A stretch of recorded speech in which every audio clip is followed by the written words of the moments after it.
Familia Vibrionaceae. Este es otro grupo de bacterias que se separa de la familia de las tribus de las enterobacterias por poseer dos características principales. La prueba de la oxidasa es positivo y la presencia de un flagelo polar.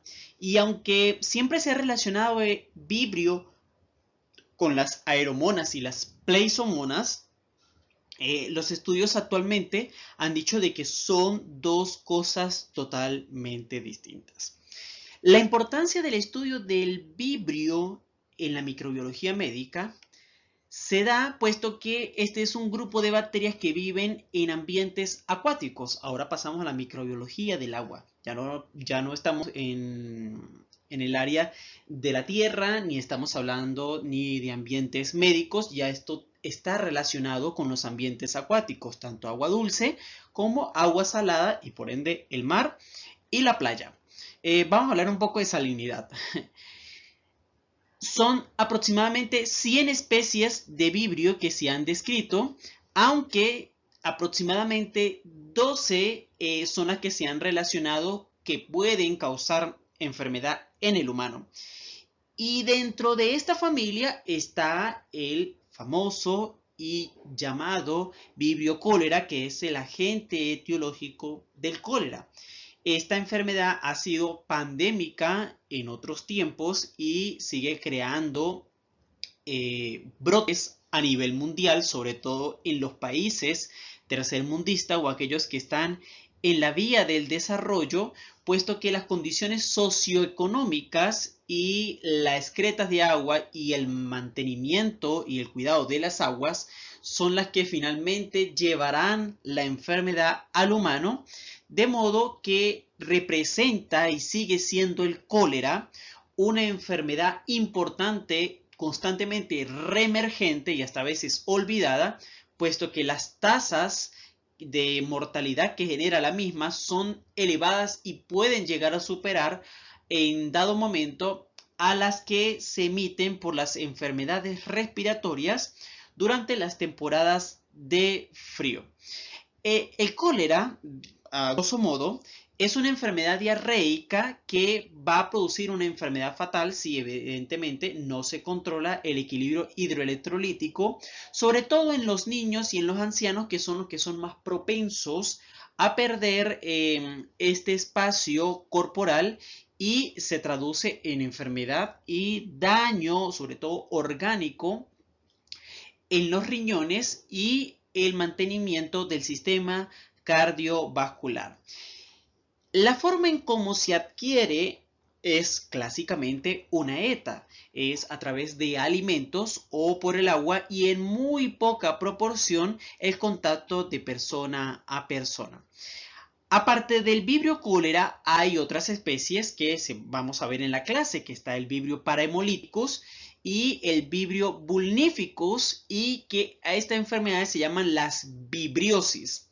Generalmente ellas son, bien sea por el contacto de agua o exposición al agua del mar, o por el consumo de mariscos o productos del mar que están contaminados o que no han sido bien cocidos. Lo que sí es que todo este grupo de bacterias van a causar varias manifestaciones que se traducen en gastroenteritis, que pueden ser leves o autolimitadas, y que la mayoría pueden transcurrir como enfermedades oportunistas que llevan a la septicemia, como el caso del vibrio vulnificus. Se ha hablado que evidentemente el tratamiento y la reposición hidroelectrolítica junto al tratamiento antibiótico y la debridación en los casos de los abscesos son las terapias más rápidas, y junto al soporte metabólico sigue siendo la forma del mantenimiento de los pacientes. Ahora, si hablamos a un modo más hondo de la prevención del cólera, se sabe que hay que tener las medidas adecuadas para evitar los brotes, sobre todo por la ingesta de agua que está relacionada a los productos del mar, y el uso de vacunas que ya está en desarrollo, que ya se están estudiando y que probablemente sean las que vayan a ayudar a evitar los brotes y las importantes epidemias en cólera que pudiesen llegar en el desarrollo. De antemano, hablar de vibrio es comprometer adecuadamente el uso de agua potable, del saneamiento y por ende de todos los elementos a incorporar para evitar la cadena de transmisión del vibrio que se traduce en una elevada tasa de mortalidad. Cuando se habla de la familia Vibrionaceae, se engloban determinadas características que permite identificarlas desde el punto de vista bioquímico, morfológico y características tincionales que agrupan determinadas bacterias. Estas bacterias exhiben las siguientes características. Son gram negativos, según la característica tincional, son fermentadores oxiasa positivos, según las características bioquímicas, y son móviles del punto de vista estructural. Los géneros que se involucran dentro de la familia Vibrionaceae son el género Vibrio, Aeromonas, Photobacterium, Listonella, Pleisomonas y Shewanella. Los géneros que vamos a ver desde el punto de vista médico y de importancia en la salud pública son Vibrio, Aeromonas y Pleisomonas, como agentes productores de gastroenteritis y de infección de heridas. En las características bacteriológicas que caracteriza al género Vibrio, es que dicho género cuenta con diferentes especies, como ya lo decía al inicio, aproximadamente 100 especies, y cuya morfología dentro de esta bacteria gram negativa es que es de forma corta, son rectos o pueden ser curvados, adquiriendo semejanzas a como si fueran una coma o una S, o incluso llegar a parecerse como si fuera un espiral. Lo curioso del caso es que ellos tienen una afinidad particular, que son bacterias acuáticas. Son bacterias con alta afinidad a los ambientes acuáticos, ya sean salinos o libres de sal o de agua dulce o agua fresca también, como se les dice. Como ya les venía diciendo, son bacilos gram negativos cuyas características metabólicas que las permiten diferenciar es que son anaerobios facultativos y fermentadores de determinados azúcares. Y una de las cosas que caracteriza a este grupo, que es donde tú los puedes separar del grupo de las enterobacterias, es que son oxidasa positivo. Y aquí es donde se hace esta aclaración con respecto a todos los bacilos gram negativos entéricos. Tiene presencia de un flagelo polar. Y sobre esta clasificación es que también se han permitido de alguna forma agrupar. Además, se le confiere un pili de virulencia, que es donde se permite la transmisión horizontal de genes. Y aquellos microorganismos que se han identificado como patógenos humanos son el Vibrio cholera, el Vibrio parhemolyticus y el Vibrio vulnificus. Identificado por Pacini y aislado por Koch, Vibrio cholera se caracteriza por crecer en medios de cultivo simples. Incluso tiene un rango de temperatura amplio de 14 a 40 grados centígrados. Es un microorganismo halofílico, es decir, necesita medios con concentraciones elevadas de cloruro de sodio, como ocurre en el medio TCBS, que es el ideal para hacerlo crecer. tiene un rango de pH de 6.5 a 9 y eso es lo que le permite a él hasta sobrevivir 7 días fuera del organismo. Aunque lo acompaña una característica muy peculiar que es sensible a los ácidos gástricos. Cuando una persona o un individuo tiene una enfermedad de base intestinal y generalmente toma inhibidores de la bomba de hidrogeniones, aquí es donde pueden pasar muchos enteropatógenos y poder causar las enfermedades que generalmente causa. Por esa razón es que no es muy recomendable que si no tiene un estricto tratamiento e indicación de inhibidores de bomba de hidrogeniones como el omeprazol, desomeprazol o protectores gástricos, tomarlo lo debidamente, puesto que cuando las aguas no son bien tratadas y se ingieren sin ningún criterio de limpieza, las mismas pueden acarrear la transmisión de algún enteropatógeno. Está de más de decirles que Vibrio cholera no forma parte de la microbiota intestinal y esto ya ustedes lo saben porque ya vieron las clases de microbiota. Dentro de la clasificación bioquímica, esta bacteria reduce nitratos y, como ya les mencioné en la diapositiva anterior, posee un flagelo polar único. Y también posee un pili, que es el que le permite la transferencia horizontal de genes.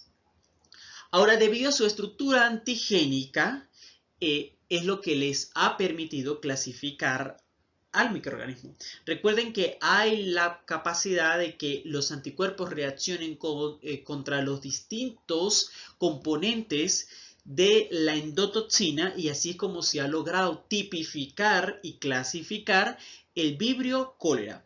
Si recuerdan las clases iniciales de bacteriología, está la endotoxina o el lipopolisacárido, que está formado por el lípido A, que es el que generalmente tiene la estructura esquelética, y está además el polisacárido central, la región del core, y el polisacárido O, que es el que generalmente tiene los azúcares diferentes a la matriz extracelular del humano, y aquí es donde se pueden reconocer los distintos serotipos que pueden afianzarse y causar enfermedad en el humano. Los vibrios exhiben características que podríamos llamarles peculiares.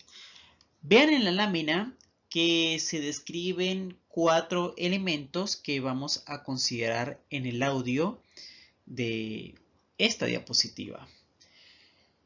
La importancia como patógenos siempre se ha fundamentado en la idea de conocer el genoma del microorganismo para bien conocer qué es lo que está pasando, cómo se va a manifestar y cuáles son las bases genéticas que sustentan esto.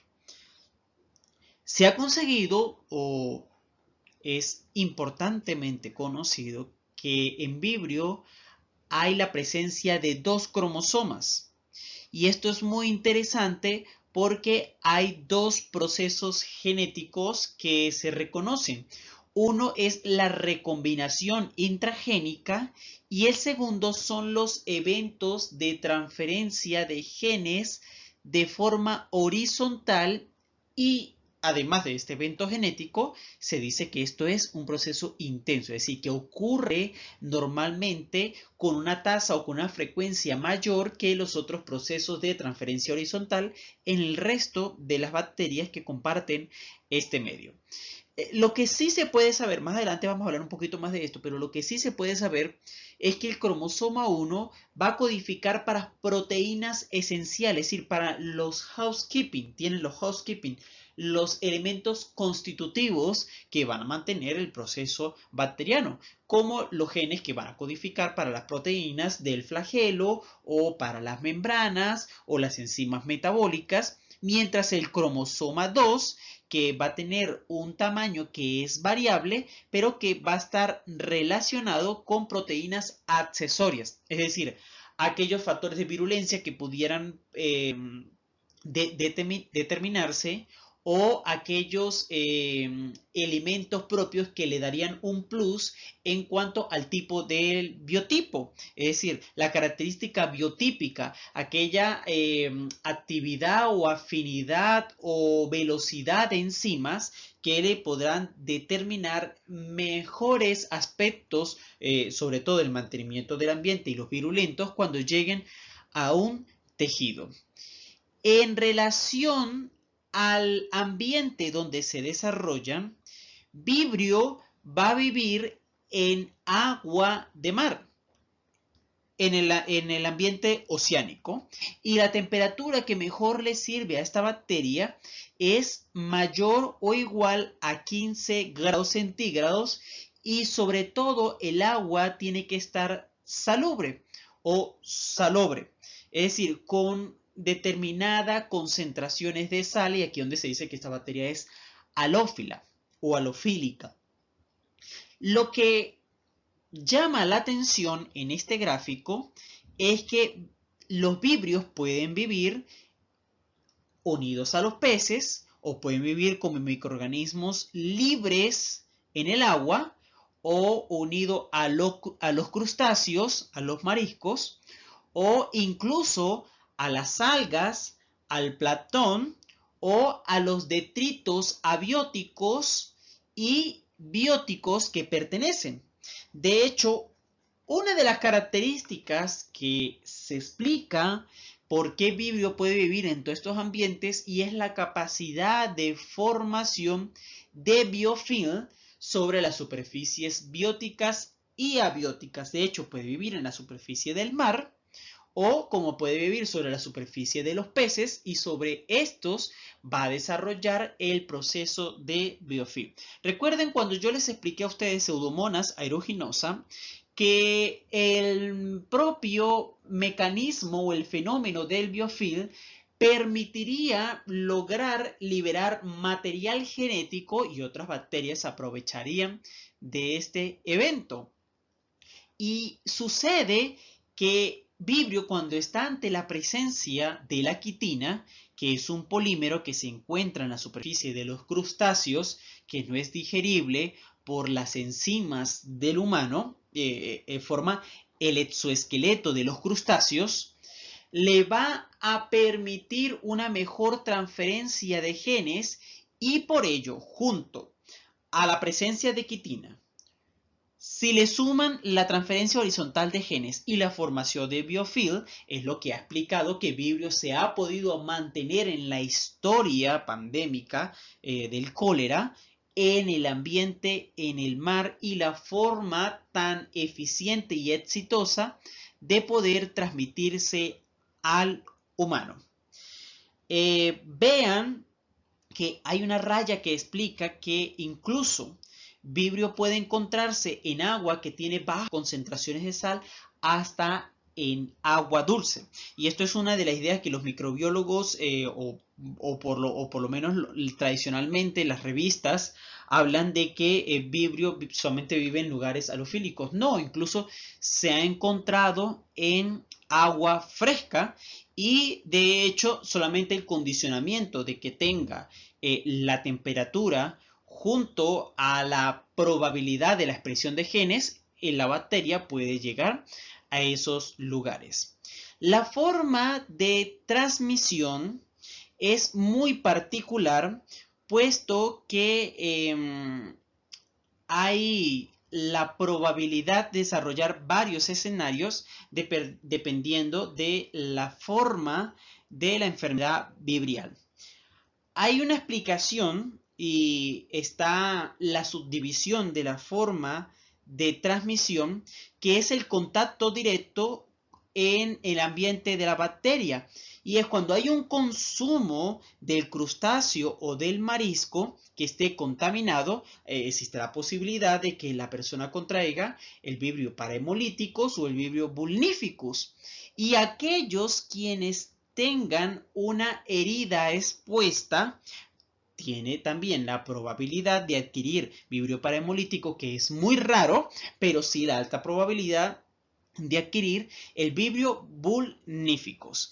Y La forma oral, el consumo de agua contaminada, sobre todo directamente la ingesta de agua, a diferencia del consumo de alimentos y de crustáceos, como ocurre en vibrios parahemolíticos y en vibrios bulníficos, es como se transmite el vibrio cólera, y de aquí que siempre se ha hablado y se ha mantenido el hecho de, por lo que han discutido y peleado las grandes organizaciones de salud, tal como la OMS, siempre abren su sesión plenaria en los congresos como la disponibilidad y el derecho de agua blanca potable para todo el mundo. ¿Por qué razón? Porque las aguas contaminadas, las aguas hervidas, las aguas negras, todos estos ambientes han sido potenciales rangos para que aparezcan los brotes pandémicos y epidémicos de microorganismos transmitidos por alimentos.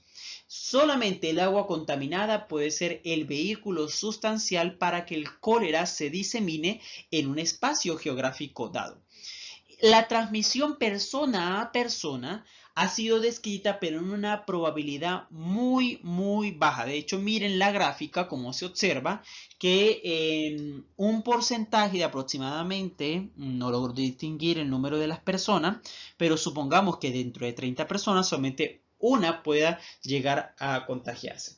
Por eso, esto afirma y reafirma que las buenas prácticas alimentarias más la adecuada distribución y mantenimiento de la cadena de frío de los crustáceos para evitar las infecciones por vibrios parahemolíticos o bulníficos, y el consumo, la ingesta y el uso de agua potable tiene que ser controlada para evitar enfermedades como el cólera. De hecho, aquí en Mérida todavía, a pesar de que obviamente no ven ustedes un brote de cólera, se tiene que hacer vigilancia epidemiológica y constantemente hacer estudios de cólera, de diagnóstico de vibrio cólera en el agua, porque nunca se sabe. Una vez que llegue un microorganismo a un país, se queda y permanece en el tiempo.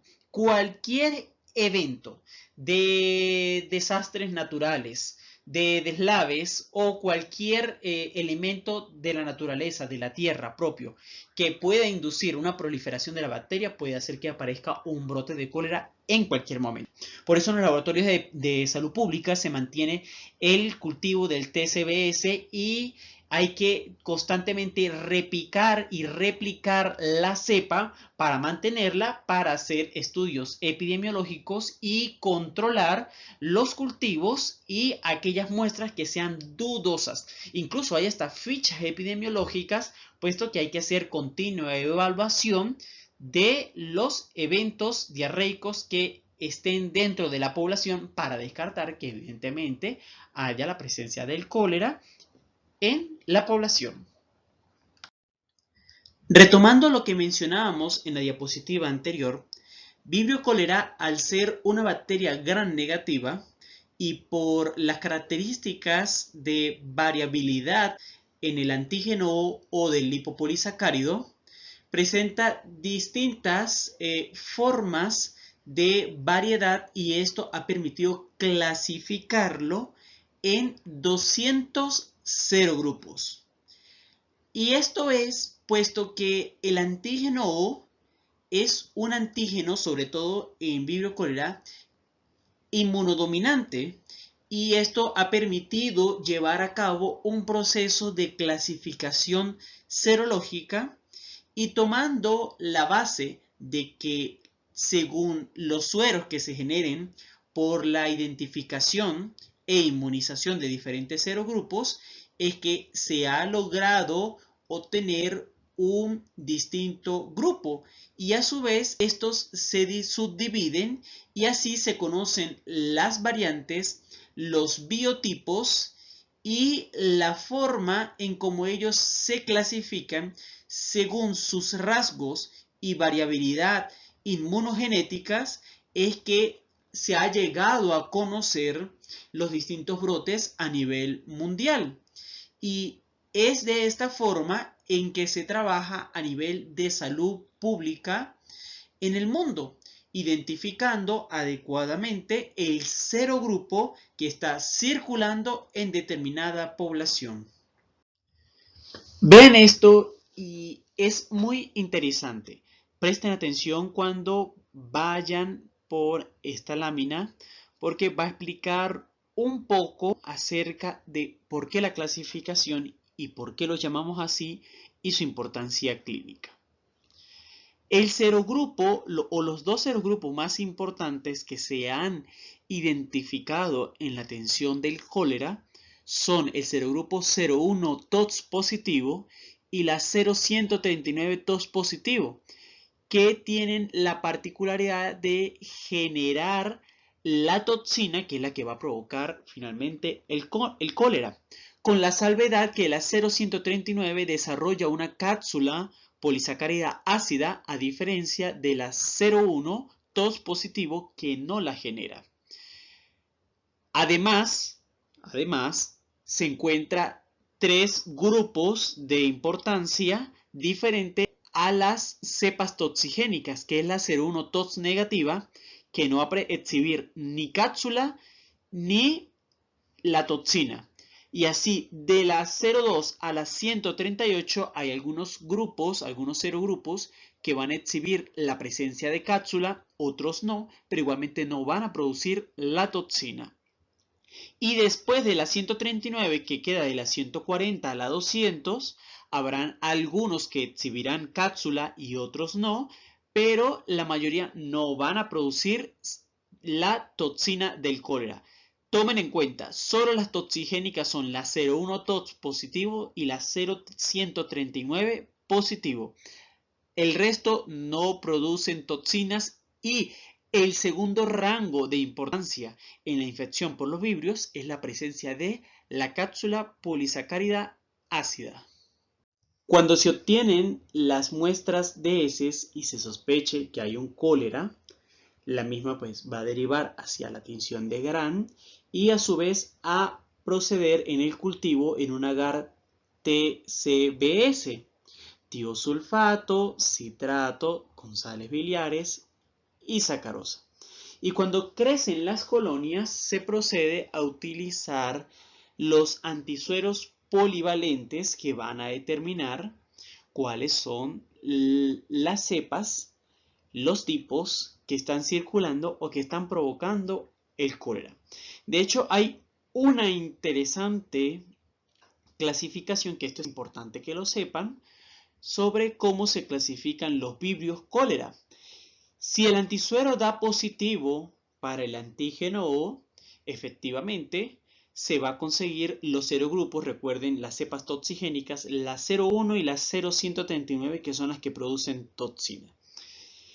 El serogrupo 01 va a tener la clasificación según las características enzimáticas y esto me puede clasificar al vibrio en dos biotipos, que es el biotipo el-TOR y el biotipo clásico.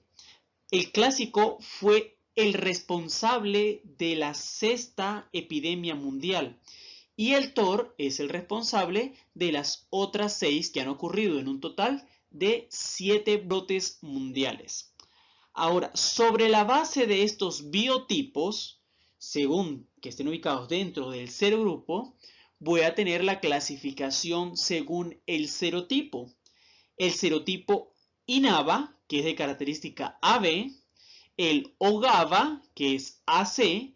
Recuerden que el INAVA puede pasar al OGABA y la transición y la combinación de los tres elementos del A, el B y el C da lugar al serotipo y Kojima ABC específicamente.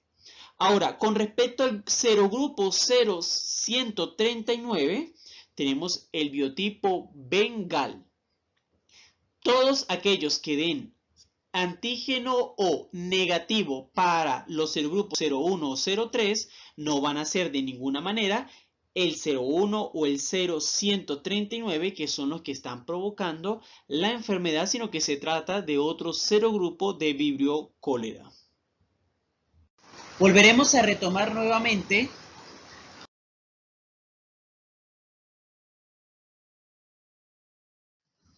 para comprender mejor todo este asunto del desarrollo del cólera. todo se fundamenta en la presencia de los factores de virulencia y de patogenicidad, que son los que darán la traducción clínica del continuo virulento. Todo parte, al igual como en Corynebacterium diphtheriae, del bacteriófago CTX-tita, toxina del cólera tita, que es finalmente quien le dará las subunidades o los segmentos génicos al genoma del cólera, que es la que va a producir la toxina. El bacteriófago primero se tiene que unir al pili de regulación por la toxina, y cuando el bacteriófago logra liberar el material genético hacia la bacteria, este va a pasar y se va a integrar al genoma de Vibrio cholera. Y en este locus genético cromosómico del bacteriófago lisogénico CTX-tita se van a codificar otros genes de virulencia, que son el gen AC, que es el que va a producir la enterotoxina accesoria del cólera, el gen SOT, que es la toxina de la Sonula occludens, y el gen C, que va a dar para las proteínas quimiotácticas. Además, en el genoma de Vibrio cholera se va a producir la neuroaminidasa y la mucinasa, que los ven al final de la diapositiva. Va a producir hemaglutinina y la proteasa HAPA, que son las que van a lograr un efecto de lisis en las células del epitelio y la degradación de los puentes proteicos, que son los que van a permitir la integridad del epitelio. Además del factor de virulencia del flagelo, que le va a permitir la movilidad, junto a las adhesinas, como incluso el pili, factores de resistencia, polisacáridos ácidos que van a producir la cápsula, y las otras toxinas y las otras citolisinas. El más importante, y además de la toxina cholis, la más importante va a ser la toxina del cólera. Esa toxina es una clásica toxina ADP ribosilante de tipo AB. Recuerden, la unidad AD es la que finalmente va a generar la acción, y la unidad B es la que se va a unir al receptor celular. ¿Cómo se encuentra ensamblada esta enzima? Hay dos subunidades citotóxicas, la A1 y la A2, y las 5 unidades de unión al receptor celular. La unidad B se va a unir al receptor de gangliósido GM1, que se va a encontrar en la superficie de la célula. Vean en la diapositiva cómo cuando las cepas toxigénicas empiezan a producir la CTA y la CTB correspondientemente, se van a unir al gangliósido de superficie GM1.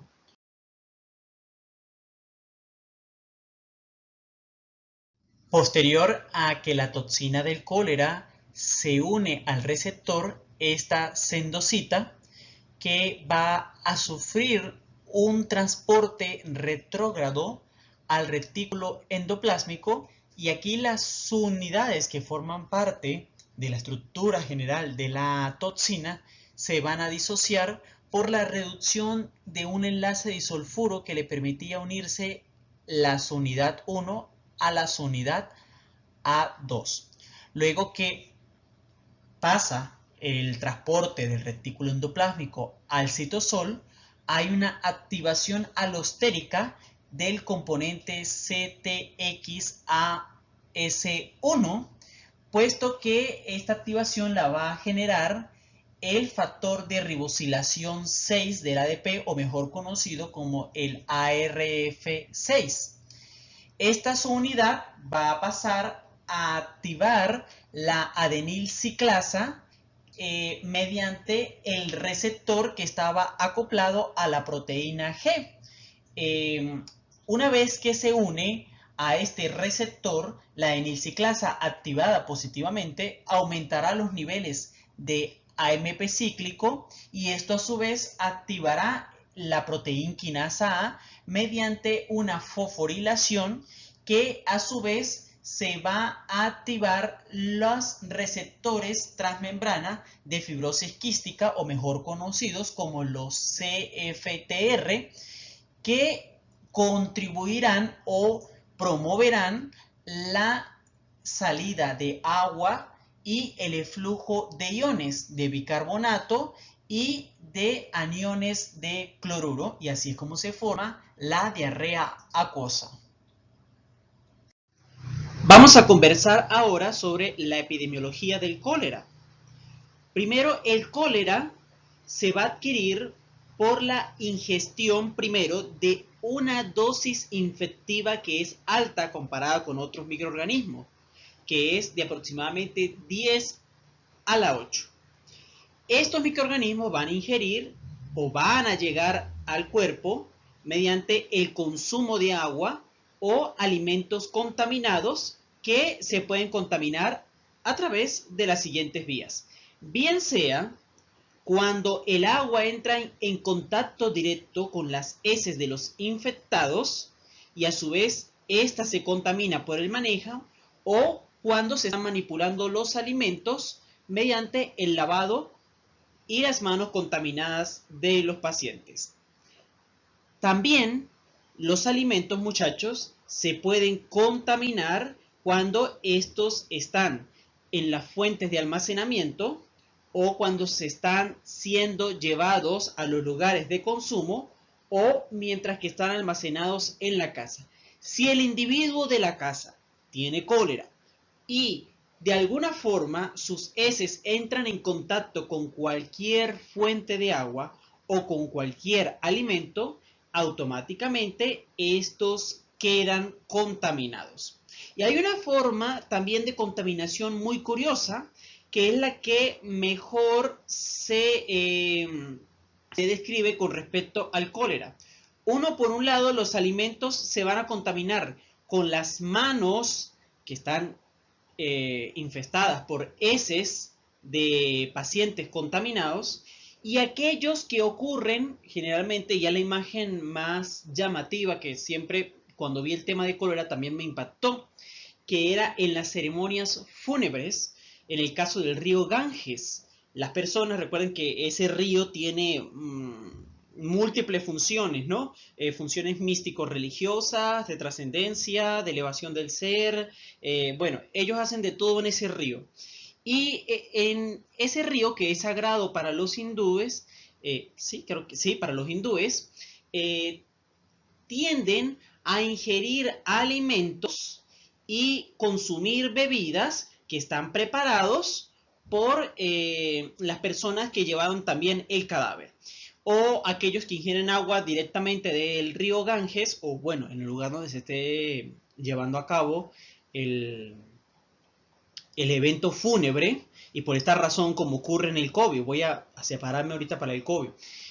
Recuerden que todo fluido, como ocurre en las enfermedades también hemorrágicas como el ébola, todo fluido corporal es fuente de contaminación para nuevos individuos que no están infectados. Entonces, lo mismo ocurre con el cólera. Cuando el paciente ya murió por cólera y las heces son tan líquidas, recuerden que los microorganismos pueden diseminarse a través de la superficie de la piel, donde la persona ya está en su etapa final y no hay control de esfínteres. La superficie corporal se torna una fuente de contagio. Y vean que el vibrio cólera tiene una sobrevida de 7 días fuera del organismo.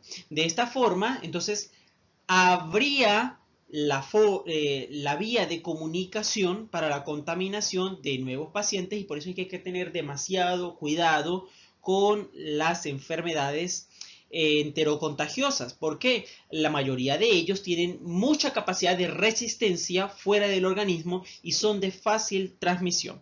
El reservorio hasta ahora descrito es el hombre. Sin embargo, hay una teoría que se está manejando que parece que hay la participación de los quedópodos, o que estos son una especie de zooplancton que viven en aguas saladas o en estuarios, aquellas zonas que están aledañas a la playa donde ya se empiezan a ver como ríos más allá de la playa. Estos son los estuarios. Entonces, estas plantas, estas algas que viven debajo del agua pueden ser una fuente importante, y recuerden que el vidrio tiene la capacidad de la formación de biofilm, de biopelícula, y así es como puede ayudar a diseminarse y a transmitirse. La asistencia de portadores crónicos no es frecuente. Y la población susceptible son aquellas personas que no tienen un suministro de servicios básicos continuos, agua potable, efectivamente gas o electricidad para desinfectar el agua, filtros adecuados, una vivienda con piso de arena, con su piso específico, con el material que debe ser, no específicamente la tierra o en contacto con agua, y de manera que dependiendo del biotipo y del serotipo, considerando esto y según la capacidad de la humedad del agua y cómo se mantenga el microorganismo, las propias capacidades intrínsecas, tanto fenotípicas y genotípicas del microorganismo y la inmunogenética del hombre, la letalidad del cólera puede llegar a ser del 1 al 50%. Recuerden que no es objetivo de este nivel el conocimiento clínico profundo del cólera, pero sí saber las características que lo embargan. Es bien sabido que según el biotipo que tenga el vibrio, va a condicionar características inmunogénicas.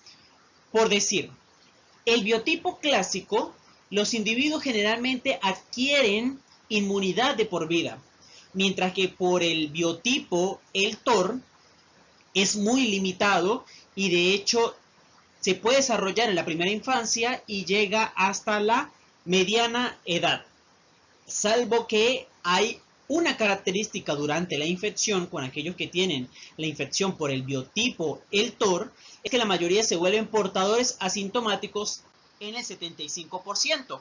Y por esta razón, debido a que no hay una respuesta inmunológica exacerbada, importante como para generar anticuerpos y neutralizar constantemente el patógeno, es que la mayoría de ellos, al no generar una respuesta clínica importante, se sabe que las características fenotípicas del microorganismo para activar el sistema inmune son disminuidas comparado con el biotipo clásico. Ahora, del punto de vista clínico y semiológico, no es fácil diferenciar el cólera de otras infecciones intestinales. ¿Por qué?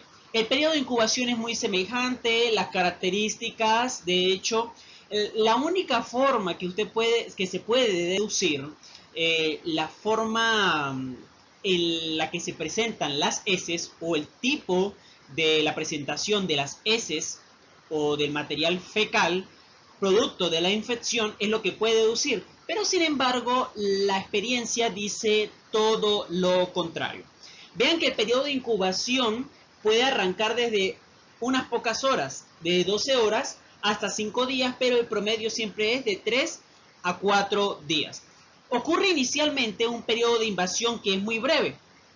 El paciente siente como el aumento del peristaltismo intestinal, hay borborismos, esos son los ruidos abdominales, hay anorexia, el paciente pierde el apetito puesto que hay un aumento en la producción de gas, hay un aumento en la inflamación a nivel intestinal y se empieza a generar el colerágeno, que es el agente que va a producir el daño en el epitelio intestinal, que es conocido como la toxina colérica, que ya la vimos específicamente. Luego hay un periodo de estado donde se empieza a ver una diarrea secretora y es la característica como si fuera agua de arroz. Aquellos quienes han tenido infecciones intestinales saben que una de las formas de mantener la hidratación es mezclar un poquito de arroz cocido con agua recién hervida y ayudar a hidratar. Esto supone la base puesto que el arroz es rico en glutamina y de alguna forma la glutamina es el aminoácido policatiónico que ayuda a la generación de los enterocitos. Siendo este alimento rico en almidones para ayudar al regeneramiento del epitelio intestinal. Entonces, las heces se van a ver como agua con arroz, es decir, va a haber como la presencia de baba o como si fuera rico en espuma, y aquí es donde se va a asemejar. Sin embargo, recuerdo que siempre los epidemiólogos, cuando atendieron la epidemia del cólera aquí en Venezuela, dijeron se presentó de todo menos el agua de arroz. Habían heces de color verde, amarillo, rojo, de todos los colores habidos, menos el agua de arroz, y todos dieron positivo para el diagnóstico de cólera. Lo que sí supondría es que van a haber evacuaciones en mayor a 20 en número dentro de 24 horas. Y van a haber espasmos y cólicos abdominales, que es un signo que es más o menos relativo, y que va a haber un proceso de vómito profuso de 3 a 4 horas con presencia de febrícula. Si ustedes me dicen, ¿se diferencia esto de la mebiosis? No realmente. ¿Se diferencia esto, o sea, los signos clínicos, con respecto a la shigellosis o a una infección por una Escherichia? Relativamente no. Por eso es que se dice que es difícil diferenciar el cólera de otras afecciones intestinales. La importancia va a radicar en cuando ya hay un reporte epidemiológico importante a nivel nacional o regional, hay un brote de cólera. Esto quiere decir de que se tiene que tomar en consideración el patógeno, y por eso muchas veces se mantiene la vigilancia seroepidemiológica de la presencia de vibrio en las comunidades. El periodo de convalecencia puede durar de días a semanas e incluso meses para lograr recuperar, y puede haber la presencia de complicaciones, y estas son las que llevan generalmente a considerar que son las que llevan a la muerte, tales como la hipocalcemia, calambres musculares, alteración de la conciencia, enfermedad renal crónica, enfermedad renal aguda, daño orgánico, insuficiencia cardíaca, choque hipovolémico y aproximadamente la muerte si no hay una reposición de electrolitos o de líquidos inmediatamente. La muerte se puede dar entre las primeras 6 a 8 horas después de que empiece el periodo de estado, que es la que finalmente llevará al desequilibrio iónico metabólico, que es el que puede causar el daño al paciente. El pesquisaje del cólera se tiene que hacer de la siguiente forma. Si hay una sospecha y hay un reporte epidemiológico que hay cólera circulando en la zona, tienen que proceder a lo siguiente. Cuando se toma la muestra, y específicamente tiene que hacerse un hisopado rectal del medio Kerry-Blair. Recuerden que el medio Kerry-Blair es un medio de transporte en el cual se hicieron unas modificaciones del inicial medio Stuart. Porque los que crearon el medio Kerry-Blair se dieron cuenta que en el medio Stuart había mucho glicerofosfato, y esto lo utilizaban las bacterias, que generalmente son simbiontes, y comenzaban a proliferar y crecer mucho más, y evitaban que se pudiera identificar adecuadamente el patógeno.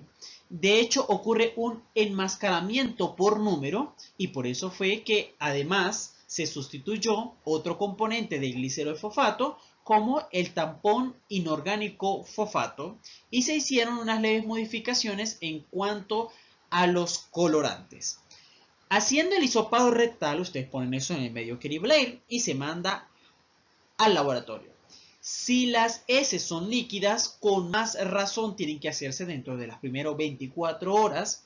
Y si hay vómitos del paciente, hay una hiperemesis grávida, también se puede tomar una muestra de esto y se manda al laboratorio para ver cómo se logra hacer el pesquisaje. Cuando se manda el medio Kerry-Blair, tienen que llenar la ficha epidemiológica porque es un manejo institucional a nivel nacional aquí en Venezuela. Luego, cuando llega al laboratorio, se tiene que hacer el aislamiento de la bacteria, se hace la prueba del Gram, se puede ver los vibriones, pero a su vez se tiene que cultivar en agar gelatina, donde se va a ver la hidrólisis de la gelatina por parte de Vibrio, y en el agar TCBS se verán las colonias amarillas color oro, como ustedes lo ven en la imagen. También se puede cultivar en el agar McConkey, porque recuerden que el agar McConkey es para dar diferenciación. ¿Qué van a ver? Bacilos gram negativos, oxiasa positivo y lactosa negativos, para diferenciarla de las enterobacterias, porque recuerden que las enterobacterias poseen inductores de lactosa. Luego que se ha identificado que crece la colonia, ahí sí se comienza a hacer las pruebas serológicas con los antígenos polivalentes para identificar si es 0,1, 0,139 o si no representa dentro de esto. Posterior se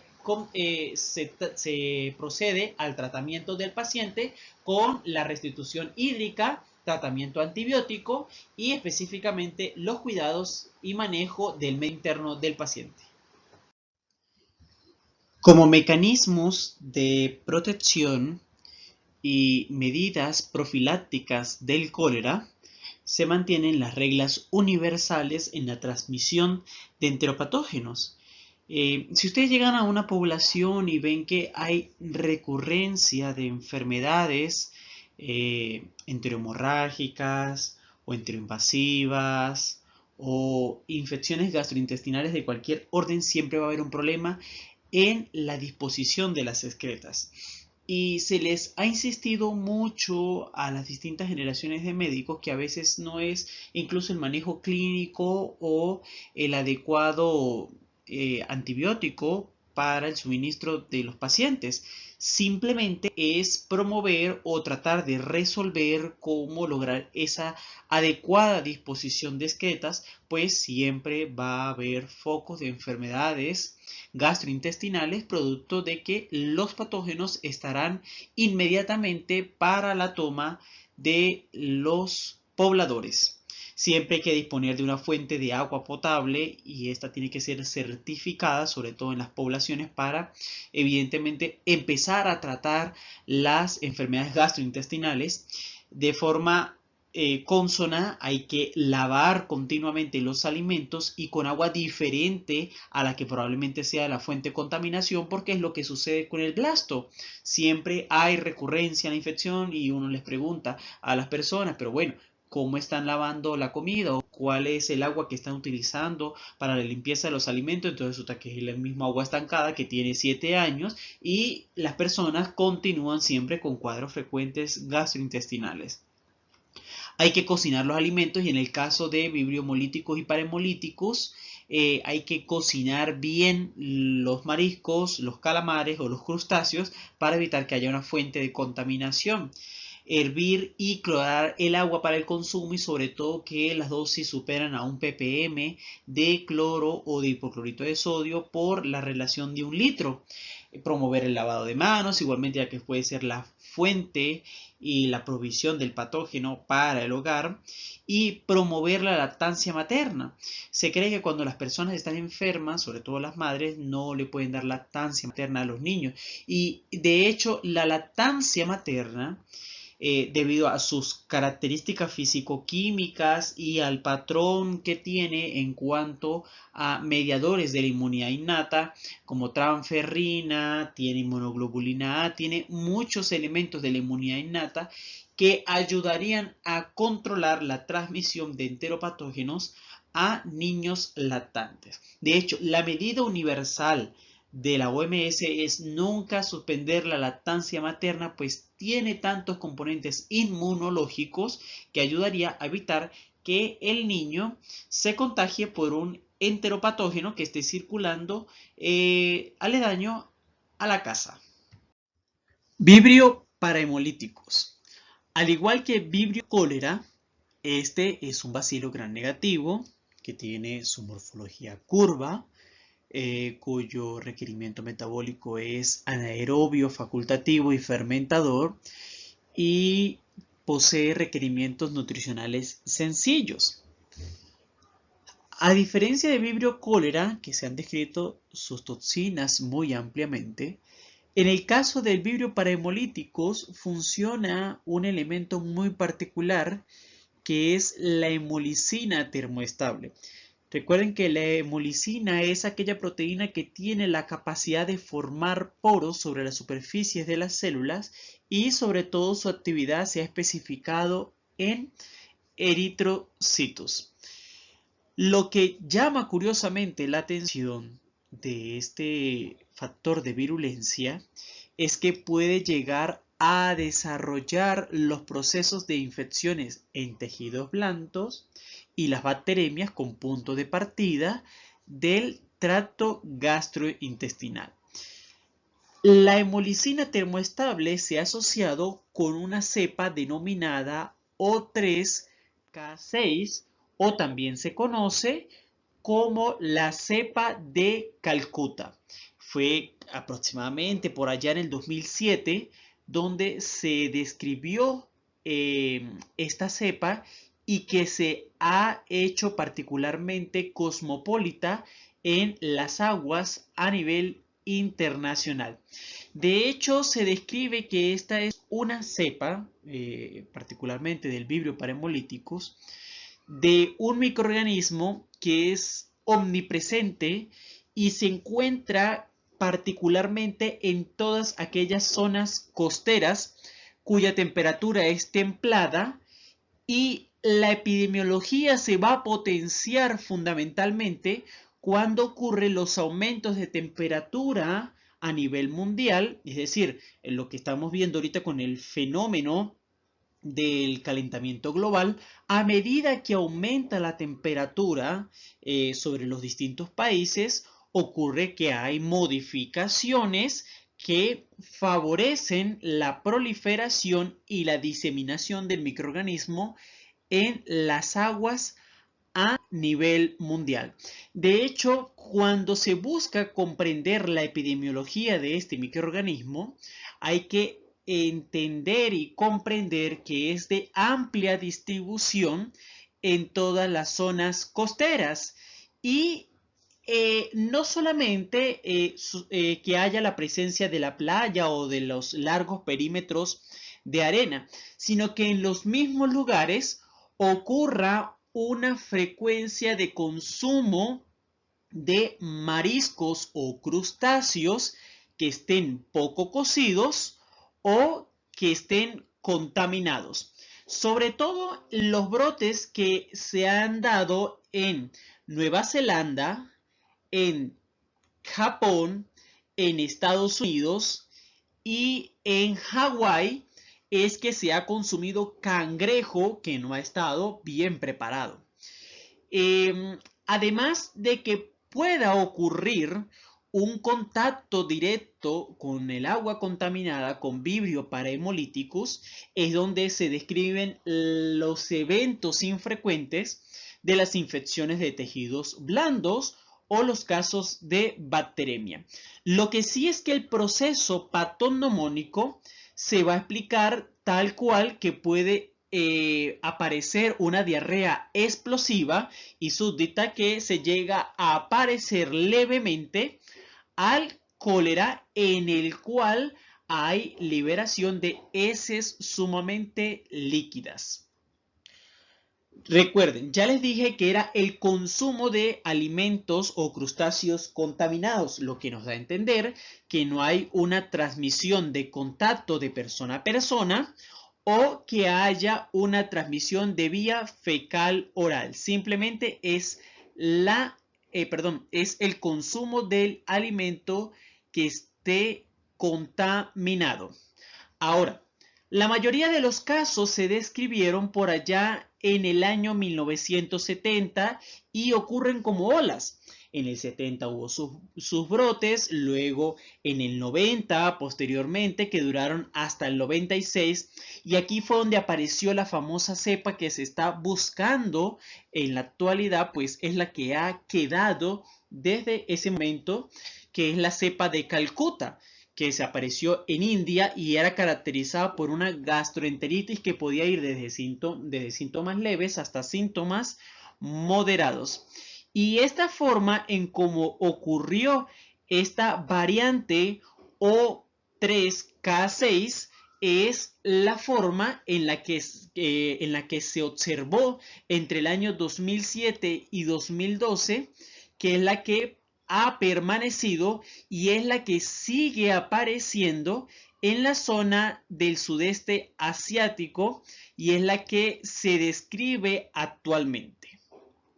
De hecho, como ya les mencioné, debido a los cambios climáticos que están ocurriendo, es la forma que se ha asociado a la aparición de esta cepa clonal que, además de su producción de la toxina termoestable, se describe un locus dentro del genoma que se ha denominado ST36 y es el que ha permitido llevar la epidemiología molecular de los distintos países y ha revelado que que la misma cepa que puede encontrarse en Asia se ha encontrado en los Estados Unidos y hasta en el Mediterráneo, provocando los casos de gastroenteritis leve a moderada.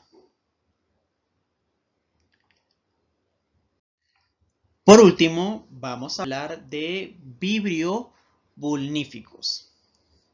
Vean las características que se presentan en la lámina.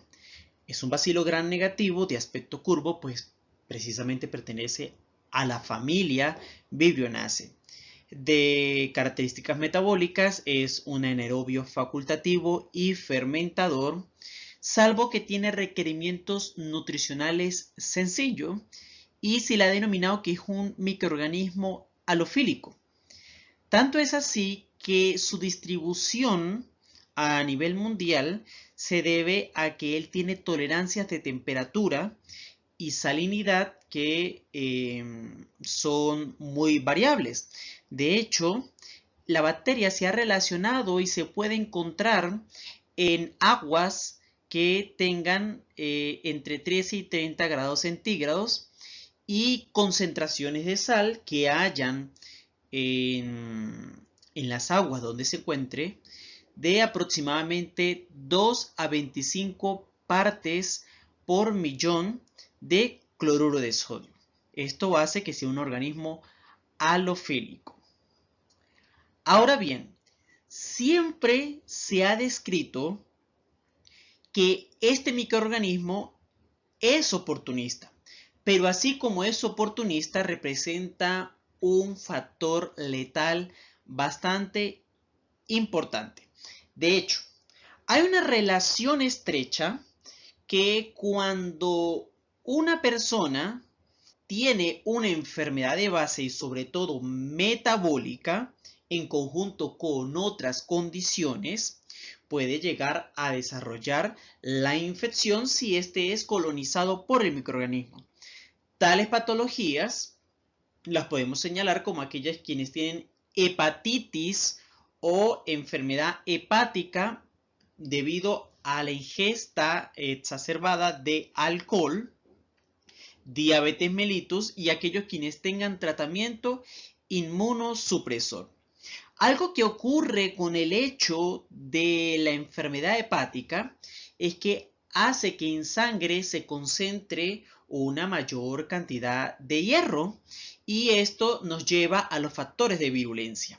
Vean que los factores de virulencia descritos en la lámina se encuentran los polisacáridos antifagocíticos que le van a dar una protección contra la fagocitosis, más que todo a nivel de piel o en los casos de enteritis, los macrófagos y las células dendríticas que se encuentran en el intestino. Tiene citolicinas específicamente y como invade las heridas, le ayuda la colagenasa y las proteasas que respectivamente ayudan a quebrar y a escindir los enlaces peptídicos que forman las estructuras de los tejidos y curiosamente aparecen los sideróforos. De hecho, debido a que la bacteria necesita generar un proceso de desarrollo, de crecimiento y sobre todo de invasión tisular necesita de los componentes que le mantienen en la actividad metabólica. Recuerden que yo les he hablado a ustedes de que el hierro es fundamental para los citocromos que se encuentran en las membranas de las bacterias. Además, Vibrio va a producir sustancias como los catecoles y el hidroxamato que actúan como sideróforos. Estos van a quelar este componente y a su vez le van a ayudar a retraerlos hacia la bacteria, quien finalmente le va a dar es un uso metabólico para ella poder subsistir. Además de la posibilidad de obtener hierro que esté libre, puede utilizar los sideróforos para obtener los elementos de transición que puede poseer la transferrina saturada que esté en el paciente. Y en el enfoque de aquellos pacientes que tengan cirrosis hepática por la ingesta de alcohol, cuando ya ustedes vean bioquímica avanzada, recordarán este tema, puesto que se sabe que el hígado es el órgano que se encarga del almacenamiento de hierro.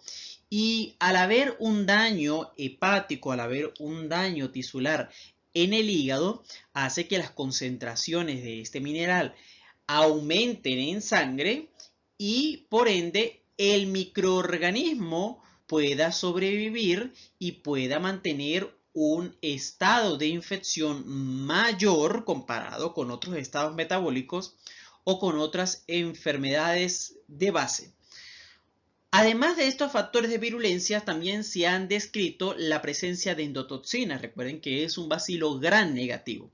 Y por ser un bacilo gram negativo va a poseer lipopolisacárido, que es la que va a estimular la inflamación y la producción de citoquinas junto al proceso de vasodilatación y permeabilidad de los tejidos, junto a la activación de las vías del complemento y a la coagulación periférica cuando la bacteria llegue e invada el tejido.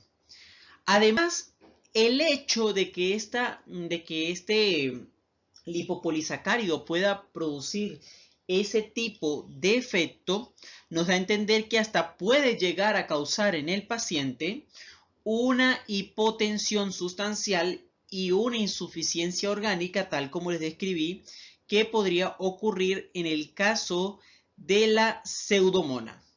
Además, Vibrio bulníficos va a producir sustancias bacterianas como las toxinas repetidas con enmarcamiento de autoprocesamiento. El nombre es algo complejo, pero son proteínas que van a ayudar a la diseminación, así como la presencia de proteínas en la superficie que les van a actuar como una especie de cápsula, ayudándole a protegerse de los procesos fagocitarios. Al igual que la colagenasa, también Vibrio puede sintetizar otras proteínas, otras enzimas, que son las metaloproteinasas y las lipasas, y junto a la fosfolipasa le ayudarán a degradar los ácidos grasos que se encuentran en las membranas de los tejidos, así como las membranas propiamente de los tejidos y aquellas proteínas que se encarguen de almacenar los minerales dentro de los tejidos musculares, porque la infección está más asociada a la infección de tejidos, hará que estos factores de virulencia le repercutan al paciente y ayuden en el proceso de virulencia del patógeno. Ya les había mencionado arriba que el contexto propio del microorganismo lo relaciona con un estado de oportunismo y que hay enfermedades específicas que van a ayudar a la infección. Vean que hay una relación intrínseca de la obtención del Vibrio bulníficos con el consumo de crustáceos contaminados. Hay formas o la probabilidad de que se pueda obtener la infección, que es a través de dos vías. Primero, ya les había mencionado que era el consumo de mariscos contaminados o de crustáceos o productos del mar, particularmente estos que bien no hayan sido bien procesados o no hayan sido bien cocidos, y estos van a terminar en una gastroenteritis de tipo moderada en los pacientes que consuman los alimentos contaminados con esta bacteria, y que dependiendo de los factores de virulencia que tenga la cepa que se ha ingerido, le podrá desarrollar una septicemia. Ahora, la septicemia está relacionada, curiosamente, con el consumo de ostras cuando se comen en la orilla del mar en grandes cantidades, puesto que una ostra contaminada puede tener de aproximadamente mayor o igual a 10 a la 5 de estas bacterias por gramo, y desarrollaría el proceso septicémico de punto de partida del tracto gastrointestinal. La otra forma, como lo vemos en la imagen 2 y 3 de la lámina, es cuando hay una exposición de una herida al agua del mar o estar en contacto con productos del mar, que estos finalmente son los que darían la contaminación a la herida, llevarían al microorganismo y por ende empieza el proceso de colonización y posterior al desarrollo de una septicemia de tipo secundaria.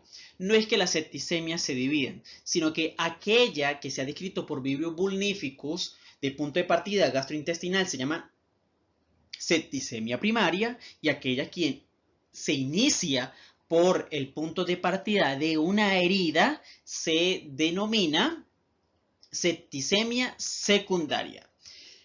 Vean el punto que está en rojo en la lámina, que dice que es una frecuente infección de tejidos blandos, y es por esta particularidad de que haya una herida o una puerta de entrada abierta, expuesta al contacto con los productos del mar o con el agua, y a partir de aquí se desarrolle el proceso patonemónico producido por Vibrio vulnificus.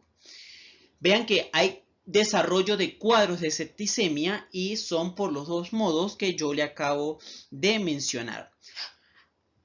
A diferencia de Vibrio cólera y a diferencia del Vibrio parahemolyticus, Vibrio vulnificus es altamente letal.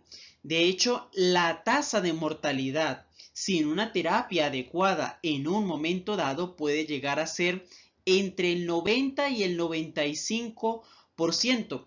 Esta letalidad supera al 50% de las infecciones que tradicionalmente son impartidas por los patógenos transmitidos por alimento.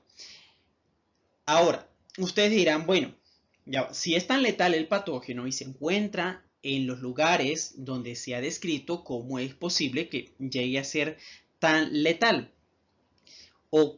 Debido a los factores de virulencia, y si los individuos que van hacia esos lugares con fines recreacionales, tales como si van a nadar, o van a pescar un salmón, o van a manipular marisco, o cualquier actividad que hagan a la orilla del mar, hay la probabilidad de que se adquiera, si no se tiene cuidado, sobre todo al no utilizar un calzado un calzado cerrado, hay la posibilidad que si con una astilla o con un pedazo de vidrio, con una hojalata, pueden generar la puerta de entrada para el desarrollo de esta infección. Ahora, en el caso de Vibrio vulnificus, también se han descrito varios biotipos, y es el modo como se adapta el microorganismo con las características metabólicas para poder causar el desarrollo de la infección. El biotipo 1 se dice que está relacionado a los casos de consumo y por ende a las septicemias primarias, a diferencia del biotipo 2, que es el causante de la septicemia primaria también, pero su relación se asocia con el consumo y la cría de anguilas cerca a la orilla del mar. Y el tipo 3 es el que causa infecciones en las heridas y se ha relacionado al cuidado y a la acuicultura del pescado tilapia en las zonas del oriente a nivel mundial.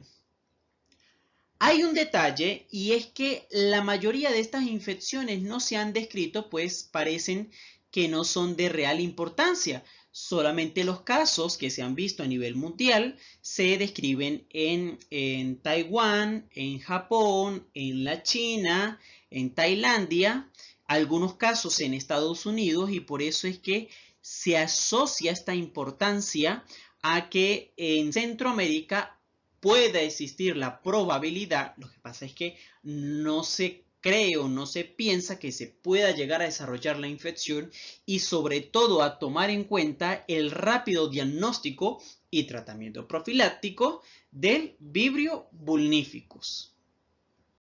Procedemos ahora al estudio de las aeromonas. Son bacilos gram negativos de vida libre, aeróbicos o anaeróbicos facultativos. Y desde el punto de vista metabólico, aquí hay que distinguir ciertas características. Son fermentadores, y por eso es que el nombre dice aeromonas, unidades que producen aire, y aquí es donde se produce gas. Y por eso es el nombre característico de este género bacteriano. Son oxidasa positivo, y recuerden que aquí es donde se hace la diferencia de las enterobacterias, porque se habla que las aeromonas tienen más similitud morfológica o morfofuncional con las enterobacterias que con con el mismo género Vibrio. Recordemos, oxidasa positivos para algún enteropatógeno siempre va a ser diferente a las enterobacterias. Habrá hemólisis en el agar donde se aísla, no hay esporulación, y hay falla de crecimiento en cloruro de sodio al 6% y exhibe una resistencia al complemento, específicamente en una dilución de 0 en 29. Son bacterias que son móviles, hay la presencia de un flagelo polar, diferencia constitutiva con pleisomonas, pero semejanza constitutiva con Vibrio, específicamente Vibrio cólera y los otros vibriones. Bien, son muy similares a la enterobacteria, pero se diferencian, ya como les dije, por la prueba de la oxidasa. Las especies más importantes: Aeromonas hydrophila, Aeromonas veroni y Aeromonas cavi. ¿Por qué la importancia de la aeromona en el mundo de la microbiología médica? Por la siguiente razón.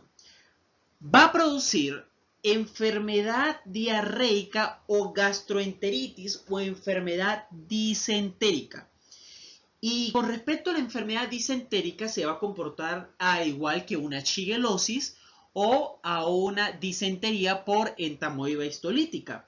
Habrá una diarrea acuosa con espasmo abdominal, y precisamente por ser una disentería habrá la presencia de sangre y de moco en las heces, y se podrá ver la presencia de leucocitos y de polimorfonucleares que se aíslan en heces. Recuerden que en el cólera se decía que era complicado diferenciarla de las otras enfermedades gastrointestinales, y es porque la mayoría tienen presentación clínica semejante, salvo por una que otra característica que la permite disociar. Este hecho hace que la gastroenteritis por aeromona no se diferencie igualmente de algunas infecciones. ¿Por qué se produce? Específicamente por la ingesta de agua dulce o lugares donde se encuentra la bacteria, o de alimentos contaminados, tales como lácteos o carnes, o algunos productos derivados de productos del mar que estén consumiéndose como frescos. De aquí a donde viene el detalle de la ingesta por aeromonas. La otra son la infección de la herida, que la misma se ha descrito que puede ocurrir debido al contacto o a la asociación con el agua contaminada o que tenga la bacteria al momento de producir la puerta de entrada y la interrupción de la continuidad del epitelio de la piel, y aquí donde ingresa la bacteria. También se ha asociado con el contacto con el molusco, con la sanguijuela, ya que la bacteria vive en el intestino del molusco. Finalmente, la infección sistémica oportunista es producto debido a que algunas enfermedades como las hepatobiliares, recuerden que no hay una óptima producción de sales biliares, puesto que puede estar congestionado por inflamación o puede haber una colecistitis, cualquier estadio de alguna enfermedad, un cálculo biliar, no hay una buena producción de sales biliares. Y si no hay el efecto batóctono de las sales biliares, no puede haber en algunos casos, digamos, por así decirlo, emulsión de las membranas de las bacterias o de algunos patógenos que lleguen al intestino delgado y las mismas pueden colonizar en ese momento. Es por esta razón que ellas pueden producir infecciones oportunistas que pueden llegar a circulación sanguínea, pues no hay un control o una adecuación en el ambiente del intestino delgado. Igualmente, aquellos quienes tienen tumor, quienes están teniendo tratamiento supresor, las aeromonas pueden ser candidatas a producir infección sistémica. Y por último tenemos las pleisomonas. Este es un microorganismo bacilo gram negativo facultativo, oxidasa positivo y no esporulan, y a diferencia del vibrio y de la aeromona, que tienen un flagelo polar, aquí hay la presencia de múltiples flagelos polares. De hecho, vean que tanto vibrio, pleisomona y aeromona comparten una característica en común, que es la prueba de la oxidasa positiva, y aquí donde los marginamos para diferenciarlos de las enterobacterias. Ahora, las especies más importantes son las Pleisomonas shigaloides y las Pleisomonas somnei.